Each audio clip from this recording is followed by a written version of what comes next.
ay invité mais également suñu ay chroniqueur ci invité yooyu ñu ciy nuyu Amadou Ba nekk juriste bokk ci Pastef ñu ngi lay nuyu Amadou dalal ak jàmm suñu plateau. maa ngi lay fay ne Aïcha maa ngi remercier Sen TV ci invitation bi di nuyu aussi les invités ak les chroniqueurs yëpp di ñaan yàlla may ñu émission jàmm ak salaam.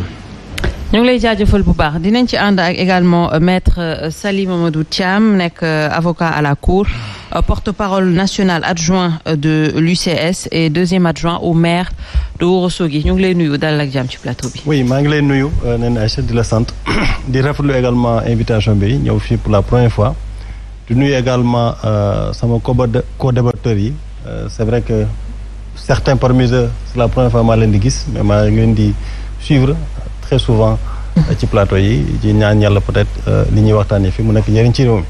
merci à vous ñu ngi aussi ak Bounama Fall nekk juriste membre ci pôle communication bu Gëm sa bopp ñu ngi lay nuyu Bounama.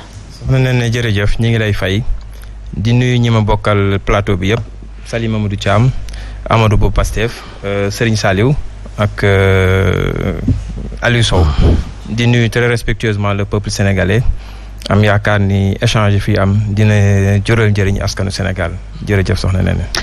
Aliou maa ngi lay nuyu. ñu ngi lay fay Néné sant la gërëm la kontaan trop nekk ci plateau bi à tes côtés di nuyu waa diaspora et puis mes parents aussi et puis sama doom yi et puis di nuyu bépp sénégalais d'ici ak d'ailleurs bu ñuy seetaan waaw kontaan nekk aux côtés de Amadou Ba aussi également et puis mes autres amis justement de l'UCS et de Gëm sa bopp naturellement je pense à Serigne Saliou je suis donc content de t'avoir à mes côtés yàlla neen yàlla sàmm Néné et puis je suis fier d'être sur ce plateau. merci à toi Serigne Saliou Césac maa ngi lay nuyu Saliou Guèye. Néné merci maa lay nuyu di la sant di nuyu sunu invité yi Maître Thiam Bounama Amadou Ba mon ami Aliou Sow di nuyu aussi téléspectateurs yeeg téléspectatrices Sen TV ak sunu auditeurs yeeg auditrices yi nekk au niveau de la Zik FM di nuyu traditionnellement ñi nga xamante ne ñoo ngi ñuy suivre notamment sama jigéen ba nekk Saint-Louis Fatou Thioune Adja Fatou maa ngi lay nuyu Isaac Thiam aussi maa ngi koy nuyu mi ngi France Boné Bo en France maa ngi lay nuyu Mati Ndiaye Bambey aussi maa ngi lay nuyu yow ak sa frère Sora maa ngi nuyu bu baax Amédine mon ami di ko ñaanal yàlla mu gaaw jóg ci feebar bi nga xam ne moo ko tënk temps yi di nuyu aussi ñëpp ñi nga xam ñu ngi suivre sur nos plateformes nee na ma bëggoon def benn digression rek bala ñuy dugg ci sujet bi je pense particulièrement vraiment aux détenus de Rebeuss parce que présentement nii dañuy dund benn calvaire boo xamante ni jéggi na dayoo.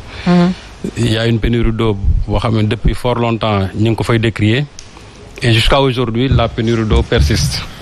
Donc là vraiment c'est un cri de détresse que je lance à l'endroit vraiment des autorités.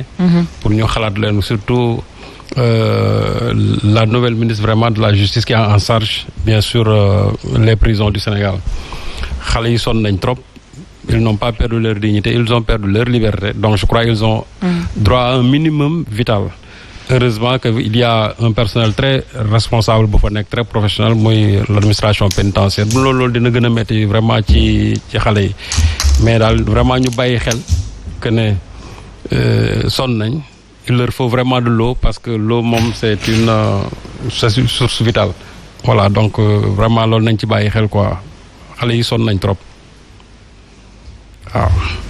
Serigne Saliou alors tey comme ni ma leen ko waxee on va parler de l'actualité li gën a fës ci actualité bi c'est cette marche bu ñu organisé woon tey mais on va y revenir au cours du débat parce que gis nañ ne que quand même démb dafa am benn courrier bu directeur de l'administration pénitentiaire génne woon adressé ko au ministre de la justice mu fuité donc bi mu fuité peut-être kii di procureur maire parce que moom itamit génnee na communiqué wax ne que dinañ sanctionner ñi tax dossier boobule fuité. Il y a eu en même temps le communiqué aussi des avocats de Ousmane Sonko. Qu'est-ce qu'on doit retenir de tout ça et est-ce que Ousmane Sonko va bien? Waaw, merci Néné Aïcha. Bon, que Ousmane Sonko est-ce qu'il va bien ou pas? Je pense que le gouvernement a trop fait de dilatoire avec ce sujet qui est quand même très sérieux et grave. Parce que leur dernière sortie, que ce soit le porte-parole du gouvernement, Abdou Karim Fofana, dégg nañ ko ci sortie mi avec des railleries naan lekk na tey ci suba ay maafeek ay affaires yooyu di ko ñàkkal fayda déggoon nañ ko mu wax ko. La dernière sortie de Madiambal Diagne tentant de démontrer ou de distiller à l'opinion l'idée selon laquelle Ousmane Sonko non seulement est dans un hôtel presque 5 étoiles, hein, parce qu'il a osé même révéler le prix journée bi nga xam ne moom lañ koy fayal ci hôpital comme si c'était de son plein gré wala par jeu par stratégie ci la tëddee ci foofu di réanimation. Je pense que désormais avec la note que ce soit de l'hôpital ak de l'administration on sent que les autorités les plus directement concernées lancé nañ une alerte pour dégager ñoom seen responsabilité montrant que réellement la situation est grave parce que nit ki mënoo cumuler ay 2 grèves de la faim. Donc fuite bi c'est fait à dessein en fait pour dégager leur responsabilité. Non man xawma ku ko def ak ku ko organiser. Franchement xawma ko. Xawma ku ci ku ko def xawma kan moo ko organiser je peux pas dire ñoom la ñaan la et cetera franchement man bëgguma dugg ci benn spéculation. Néanmoins ce qu'on constate c'est que désormais ñi doon laaj réellement quel est l'état réel de Ousmane Sonko. Je pense qu'une administration comme hôpital principal duñu téye nit en réanimation fekk amul justification donc supputation yi ñu doon def di ko distiller di montrer à l'opinion que ce qui se passe là-bas c'est pas en réalité grave léegi ñoom am nañ une preuve palpable bu ñu xam et que procureur est encore une fois un peu n'a pas saisi l'importance de l'événement parce que li ñu ko wax au lieu mu indi ci une réponse sortie bi mu def c'est menacer encore une fois ak fii ñu toll de répression li mu bind ci communiqué bi nag xaw a jaaxal ñëpp. C'est pour ça que le pool d'avocats tontu ko parce que communiqué bi bindu ci dafa am recel de documents administratifs il a parlé de divulgation de données personnelles. bala nga cee poursuivre ay nit bu dee côté boobu parce que li mu bind moom waxul le fait que c'est les histoires fuite bi am na. Mais li ko metti mooy nee na y a une panoplie d'infractions dont la divulgation de données personnelles. À ce que l'on sache à ce jour divulgation de données personnelles du procureur mooy autosaisir c'est le patient moom mooy autosaisir donc moom lu tax mu autosaisir jaaxal na ñëpp pour un sujet qui ne le concerne pas. Absolument. Te li ñu gën a jaaxal avocat yi mooy. mais Ousmane Sonko bi ko gendarmerie jàppee di ko indi. mais photo dañ ko di ko jëlee Tamba di ko indi mais 2 minutes après Anita TV daf ko indi image yeeg yëpp. D'ailleurs avocats yi wax nañ loolu ci seen communiqué. moo tax ñu jaaxle. ni ko yow c'est la première fois ngay défendre le secret médical concernant Ousmane Sonko bi mu nekkee suma assurance. mais dañoo teg ordonnance yi ñu ko bindal. di ko lire procureur def na conférence de presse naan Ousmane Sonko dafa asthme. on l'a entendu mu def point conférence de presse di wax Ousmane Sonko dafa asthme. Donc tey qu'est-ce qui doit justifier moom mu ne moom le procureur day nekk le bouclier de Ousmane Sonko parce que dafa bëgg a protéger ses données personnelles. Je pense que ce qui les gêne c'est pas tant qu'on ait divulgué les données médicales ou le bilan le dossier médical de Ousmane Sonko ou ses données personnelles. Ce qui les gêne mooy une situation bu ñu doon jéem a ñàkkal fayda au grand jour révélé nañ les dangers li Ousmane Sonko di risquer que sa vie est réellement en danger. Mais est-ce que dañ ko doon ñàkkal fayda peut-être nëbbal parce que ñàkkal fayda quand même la vie d'une personne en plus d'une personne aussi importante que Ousmane Sonko je pense que peut-être la réalité est tout autre. Les dernières sorties demal nga seetaanaat les dernières sorties parce que li mu révélé c'est aussi une période antérieure de Abdou Karim Fofana sur le sujet demal nga déglu li ci Madiambal Diagne bind bërki démb ni Ousmane Sonko est en train de faire de la comédie.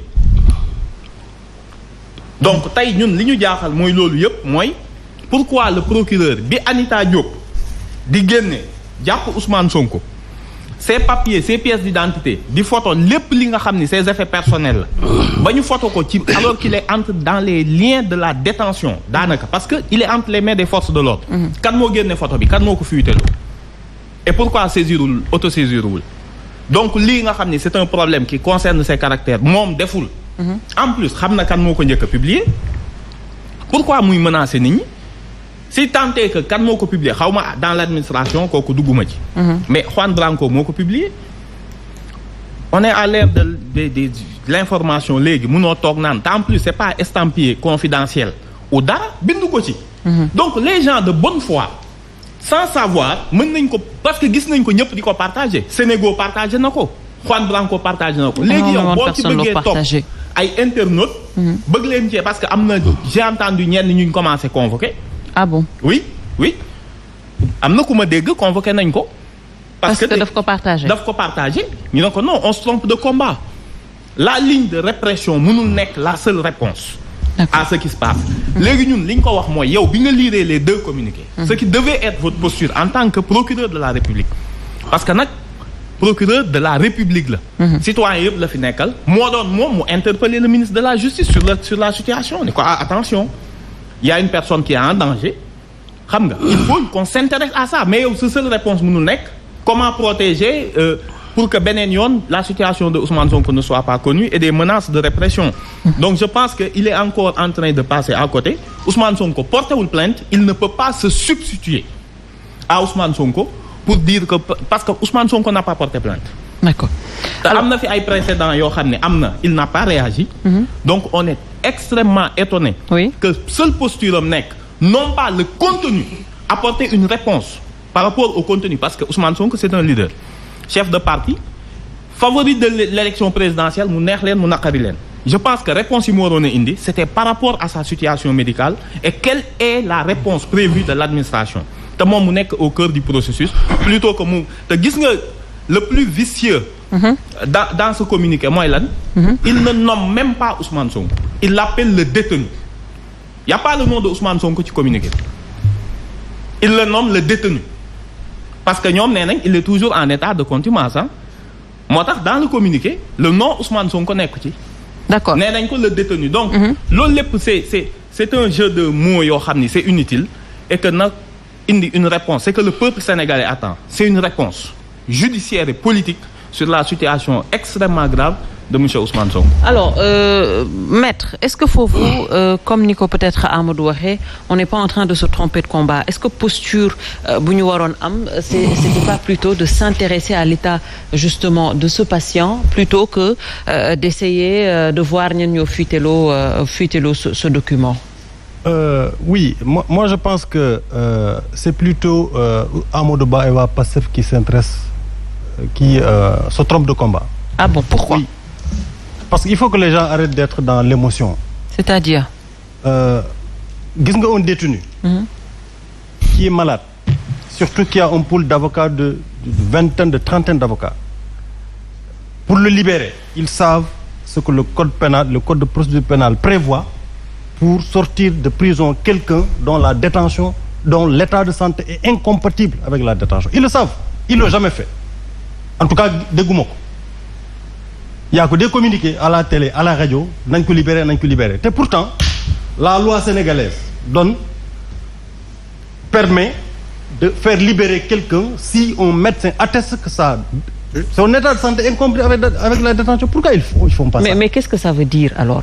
Que ñoom am nañ possibilité aujourd'hui de faire libérer Ousmane Sonko, mais ils ne le font pas. Mais en fait, c'est pas qu'ils ont la possibilité de le faire libérer, mais ils ont la possibilité de poser des actes allant dans le sens de sa libération. Ba xam qu'est-ce que le juge d'instruction va décider? Parce qu'aujourd'hui, le dossier de Ousmane Sonko, du point de vue de liberté et tout ça, n'est pas entre les mains du procureur de la République. Le procureur de la République ne peut libérer personne en l'état actuel des choses. C'est ça la vérité. Le procureur de la République, c'est le maître des poursuites. Il peut demander sa libération, mais il ne peut pas le libérer. Amadou Ba le sait très bien. J'ai l'impression que la situation de Ousmane Sonko aujourd'hui arrange. Je suis désolé, mais c'est l'impression que j'ai. Pour un peu, parce que au Sénégal, les Sénégalais sont émotifs, l'émotion, il est malade, il est tout ça. Mais ah bon? Oui, les Sénégalais sont émotifs. Vous pensez qu'on a besoin de ça? Mais oui, sinon pourquoi vous ne posez pas d'acte allant dans le sens de le faire libérer? Ci wolof. ñaata demande nga gis. yu ñu accordé le procureur lank carré. loolu ma ne. Ah non, saisir ngeen Sénat, saisir ngeen lu ne.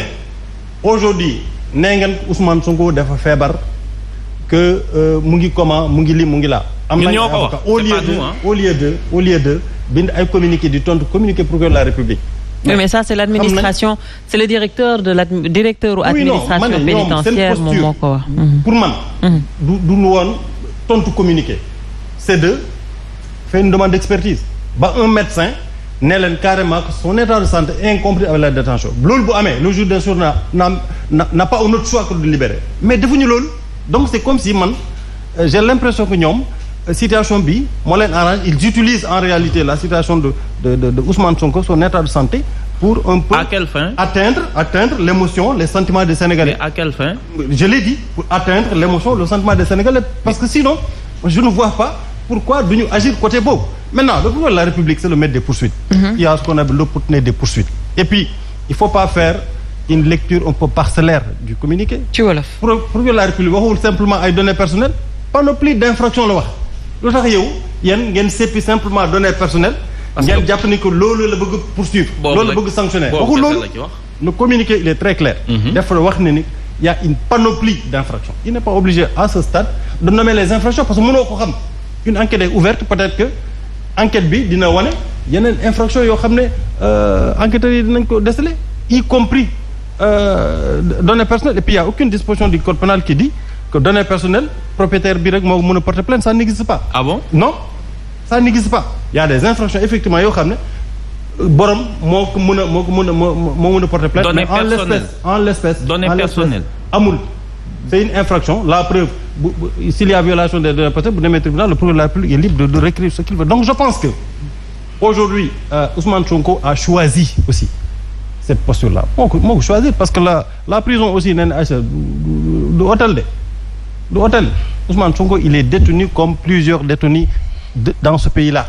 moom il a choisi moom moo tànn def grève de la faim avec ses conséquences parce que aussi boo defee grève de la faim mais il faut s'attendre aussi à ce qu'il y ait des complications ça c'est normal. Maintenant il y a des complications ñoom am nañu ay avocats ñoom ñoo war a def li ñu war a def ba un médecin parce que jusqu'à présent dégguma un médecin qui dit que. Donc vous n'y croyez gëmoo ko cette histoire. Non du question gëm naa ko wala gëwuma ko communiqué gis naa ko. Parce que je pense que le directeur de l'administration oui, quand même. non weddima loolu. du wax ci neen. j'ai dit weddima loolu mais j'ai dit. suñuy loi au Sénégal. permettre nañ ñu libérer koo xam ne dafa feebar. leer na la. bien sûr. leer mais kan nga ci xam. mu feebar ñu libéré ko loolu kay c'est très clair. lorsque l'état de santé d'un détenu est incompris avec la détention. mën nañ ko libérer. ñaata lañ ci am. ma ne loolu. on a combien de détenus important en tout cas en l'espèce. cas bii nii. le cas qu'on présente comme un trophée de guerre là. mais nañ def li ñu war a def ba xam lan lay juge d'instruction bi réagir wala un médecin ba ñu xam ban à travers une demande d'expertise ce qu'un médecin va dire par rapport à la compatibilité ou non de sa détention de son état avec la détention mais vous le faites pas. Vous le présentez comme ça comme un trophée de guerre pour un peu tâter le sentiment et l'émotion des Sénégalais. Mais je pense que on a yow jàpp nga ni Ousmane Sonko niveau bi mu toll. il a besoin de tester le sentiment d'émotion des Sénégalais. c'est vous qui avez besoin de ça en réalité. kan moo ko bëgg. loolu yéen. yow sax man lenn moom laa gis parce que sinon. lenn laa la bëgg a laaj je ne vois pas Amadou Ba bàyyi ma pare. boo paree ma juste ma laaj la juste benn question. non yow doo may laaj man nee naa moom. non di nga tontu vous serez obligé. Ah bon. mais yow. alors allez-y cette dictature là. non c'est pas une dictature. Ah si. allez-y. du yaa may laaj du yaa may obligé à. dinaa boo ko déggoo question bi di nga comprendre. non man doo ma laaj nee naa moom ma laaj may tontu wala boo waxee dara. mu amee dinaa la demander à faveur boobu. donc mooy ma la faveur boobu donc je disais. que communiqué bi gis nañ ko. rapport bi gis nañ ko. le procureur de la République je pense que quand il y a des infractions yu mu constaté am na droit diligenter une enquête ba xam léegi nan xaar enquête bi. donc c'est pas lieu de se précipiter di wax na ay données personnelles alors que moom moo ko bind c'est lui qui l'a écrit. alors waxul données personnelles simplement ñun ñëpp lire nañ communiqué bi panoplie d'infractions la wax. yow données personnelles moo la intéressé moom tax nga seppi données personnelles yi. voilà yeneen yëpp tudd nañ parce que vous avez intérêt à faire le parallélisme entre les données personnelles d'aujourd'hui et ce qui s'était passé lors de l'arrestation de Ousmane Sonko. mais juste oui voilà. D'accord alors dafa bëgg juste vous poser une question donc ñu permettre. xam nga les avocats. allez-y Amadou. les avocats de Ousmane Sonko. dañu leen interdire ñu communiquer. ñun ñëpp on nous interdit. defal ndànk rek. le bâtonnier. yow xam nga ni l'article 26 de l'ordre des avocats yow non seulement constitué woo ni pour l'État ni pour Ousmane Sonko yow dossier en cours yi xam nga ni l'article 26 vous interdit nga ciy wax donc yow plateau yi actuellement gisoo ñi fi programmé woon ñëpp may ma ñëw may ma je finis non à quel titre may ma ñëw non écoutez doo ma may ma ñëw non du ma la may parce que loolu du sa cër loolu sa yoon néew si non sama yoon ci bien sûr parce que quand on interdit aux avocats constitués est-ce que am naa droit amoo droit bi ma ne loolu sa yoon néew si l'article 26 de votre règlement vous interdit ngay wax ci dossier Ousmane Sonko man dama parce que vous n'êtes pas constitué moom la concerné Amadou loolu donc c'est subterfuge u état la pour contourner cette interdiction du bâtonnier nga ñëw toog mais xam nga ni amoo titre et vous li nga ciy wax yëpp xam nga ni vous risquez des sanctions. Amadou Ba bàyyi cette mauvaise foi bi. vous risquez des sanctions et vous le savez. cette mauvaise foi bi ça ne passe pas. li ngay def nii ci yow lay jaar parce que les avocats sont li ngay def nii ça ne passe pas man je suis un avocat gën a ma xam les règles qui régissent la profession d'avocat. sa article 26 lu mu wax de l'ordre des avocats c'est pas à vous. pour les affaires pendantes c'est pas à vous de m'apprendre ce que mais il y a violé sa texte sa alors Bounama oui li nga wax yëpp sera enregistré. il faut arrêter ça. il faut arrêter ça. très bien voilà alors Bounama xam naa li may wax xam naa li may def. dugguma ci benn dossier. on parle de l'état de santé de Ousmane Sonko. loolu du dossier déglu ma rek. loolu du dossier. du dossier. man je suis un citoyen sénégalais. on va am naa droit y a un communiqué qui a été publié. c'est pas le dossier le dossier a été interdit aux avocats de communiquer. yow boo constitué wu. Amadou Ba li ngay def une violation. s'il vous plaît Amadou. apparemment amoo looy wax. tu n'as pas d'argument. mun nga noppi moo gën.